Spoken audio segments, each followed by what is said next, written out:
L'animus a une énorme importance dans la vie courante en tant que système d'adaptation, je crois. Surtout dans une société masculine. D'accord, mais si j'ose me rappeler de Barbara Anna, qui était une des collaboratrices de Carl Gustav Jung et une analyste de la première génération, donc on parle quand même d'une vision qui était juste dans les années 50, elle est peut-être un peu désuète.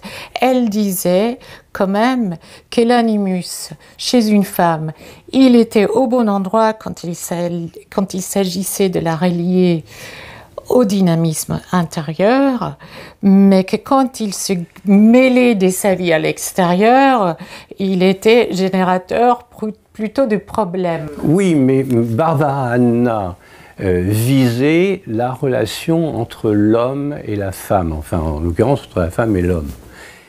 Dans la mesure où l'animus est pour la femme une dynamique, correspond pour la femme à une dynamique d'affirmation. Dans la mesure où il lui permet de développer des qualités psychologiques masculines, elle va se trouver plus ou moins soit en collaboration dans le meilleur des cas, soit en concurrence avec l'homme. Par ailleurs, je crois que ce que disait Barbara Anna quand elle parlait d'un animus trouble-fête, c'est que l'animus correspond aussi à une certaine image de l'homme qui est présent dans la femme. On pourrait dire que l'animus en tant qu'archétype, ce n'est pas seulement une dynamique, ce n'est pas seulement une structure, c'est aussi une mémoire.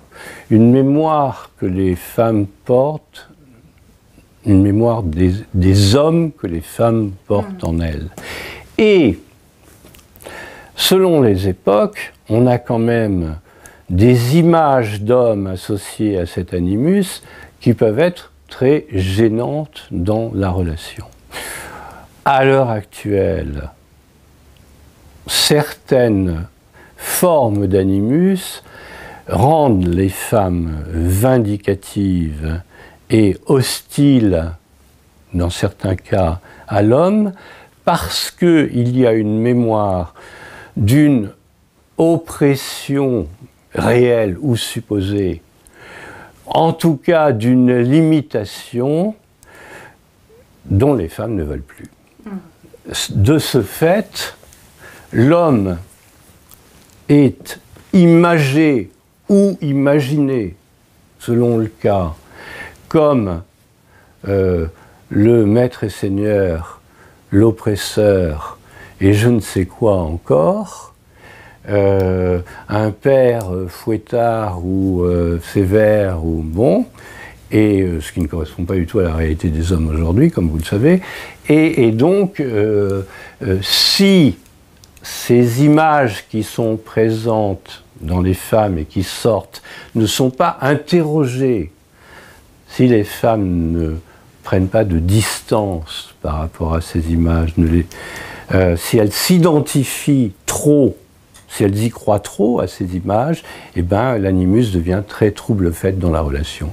Et donc Barbara Anna a entièrement raison de dire que l'animus n'est pas à sa place quand il est dans le monde. Quand il perturbe la relation.